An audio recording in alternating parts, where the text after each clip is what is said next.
Hola, ¿qué tal? Bienvenidos a este segundo módulo de la asignatura Lógica Digital y Microprocesadores, correspondiente al tema de compuertas lógicas. Como competencias, conoceremos los diferentes tipos de compuertas lógicas y sus comportamientos con el fin de aplicarlos en los sistemas digitales. Identificaremos los procedimientos para la construcción de tablas de verdad y diagramas lógicos. Una compuerta lógica la conocemos como un circuito electrónico que se basa en los sistemas digitales. Las compuertas lógicas operan básicamente con un sistema numérico binario. En este caso se trabajan con tensiones o corrientes que se asocian con estados binarios altos y bajos. Por ejemplo, podemos asociar 5 voltios como un 1 binario y 0 voltios con un 0 binario.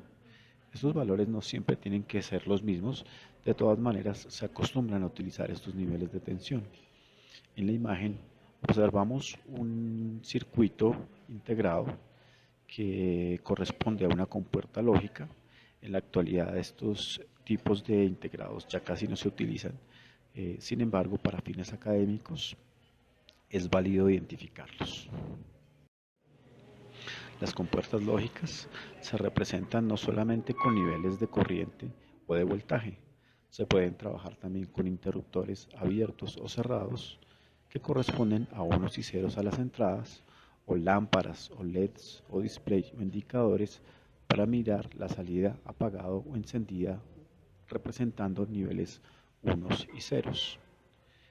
Todos estos niveles entonces se representan a nivel de tensiones altos o nivel de tensión bajo.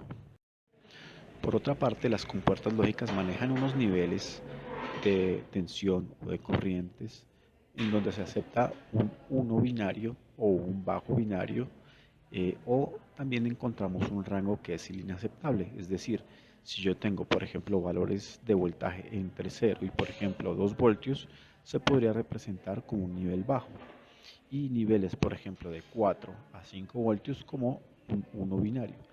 Los que estén en este rango y los que no estén dentro de este rango serán valores inaceptables, los cuales, si lo recibe la compuerta lógica, no funcionarán apropiadamente. Antiguamente, las funciones lógicas que desarrollan las compuertas se desarrollaban por medio de otros elementos, como los que vemos en las imágenes, tales como los tubos en vacío y los transistores, que actualmente tecnológicamente casi ya no se ven, sobre todo los tubos en vacío que ya son prácticamente obsoletos, y los transistores que aún se ven pero en baja escala en algunos dispositivos electrónicos. Todo esto ha venido siendo reemplazado por circuitos integrados cada vez más pequeños y eficientes que cumplen con estas y muchas más funciones. En una compuerta lógica vamos a encontrar varias funciones. En este caso tenemos un circuito integrado que tiene 4 compuertas lógicas AND. Cada uno de ellos tiene una nomenclatura de sus pines con entradas y salidas y sus respectivos pines de polarización, es decir, el voltaje que debe tener el circuito integrado. En este caso tenemos un circuito de 14 pines. Cada compuerta lógica tiene una referencia. En la parte de arriba del integrado va a encontrarse un número o una referencia, la cual la podemos buscar y asociarla con la función la cual realiza. Les recuerdo que estas referencias son antiguas, se utilizan para fines académicos. De todas maneras, los dispositivos o los circuitos integrados modernos también manejan estas referencias que pueden ser encontradas en los diferentes catálogos o en búsquedas por Internet. A continuación, describiremos las principales compuertas lógicas que se utilizan en los sistemas digitales. Cada una corresponde o tiene 3 características principales: la tabla de verdad, el circuito lógico y la expresión booleana. La primera corresponde a la función o la compuerta lógica NOT o inversor, la cual tiene como función elemental es que si tenemos un valor a la entrada, la salida va a ser negada, es decir, si la entrada es 0, la salida es 1, si la entrada es 1, la salida es 0. Podemos observar la expresión booleana que es y igual a negado. La raya en la parte de arriba indica la negación. Y también podemos observar el circuito lógico, que es el símbolo que vemos ahí. La segunda compuerta es la AND o I, cuya función primordial es que la salida va a ser alta o verdadera si las dos entradas son 1 si las dos entradas son verdaderas. En cualquiera de las otras combinaciones la salida será 0.